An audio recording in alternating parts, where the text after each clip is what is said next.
Pachinyorwa. Pachinyorwa kuti pane munhu rimwe magumbeze ka. Wanati zviri right here. Amen. Wanati right here. Amen. Ndakapano kuda kokuti handichirumwa nemagumbeze. Ndakaya pano nokuda kokuti ndakanchirumwa nemagumbeze. Handisingaona kuti chii chiri kundiruma. Handisingaona kuti chii chiri kundiruma. Ndakatokuwara mwiri wangu wose. Ndakatokuwara mwiri wangu wose. Takataona maronda yayo. Takataona maronda iwayo. Takatumira namai vedu. Takatumira namai veduko. Katende motarira maya. Katende motarira maya. Kanja mbuku ba. Atambuya maya. Ora chaurai. Zvino mazuva ano ndiri kurara. Zvenga zviri nani. Takataura nevana vaine zuro. Takataura nevana vaine zuro. Zvikanzi baba. Zvikanzi baba. Andifonera South Africa. Andifonera ari kuSouth Africa. Ani mazviwa. Zvikanzi baba.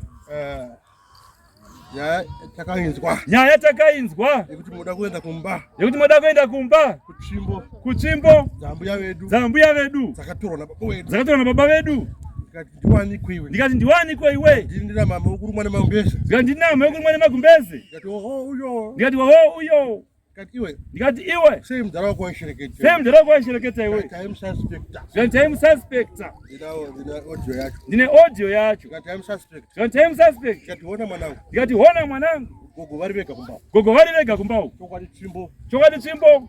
Za gogo wako. Za gogo wako. Dzakatorwa nababa. Dzakatorwa nababa. Ndakadziona dziriko. Ndakadziona dziriko. Asichikundirwadza. Asichikundirwadza. Ndechekuti gogo. Ndechekuti gogo. Vakabvisa tsvimbo mubedroom mavo. Vakabvisa tsvimbo mubedroom mavo. Vakoisa mubedroom mevana. Vakoisa mubedroom mevana.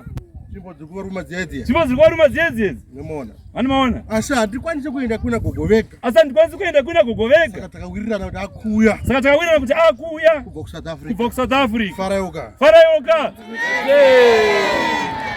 Akaguma kuuya rini? Akaguma kuuya rini? Akapedzisira kuya 2019 pakashayika. Akapedzisira kuya 2019 pakashayika. Baba vavo. Asindati auye akuuya. Ndikati handidi kuti unge uri hwani. Handidi kuti unge uri hwani. Ndikati baba marino kana kundiremera. Baba marino kana kundiremera. Asi kuno kundine hanzvadzi yangu musikana. Asi kuno kundine hanzvadzi yangu musikana. Ndo ndichatakura ndouya. Ndo ndichatakura ndouya. Ariko musikana kuSouth Africa. Ariko musikana kuSouth Africa.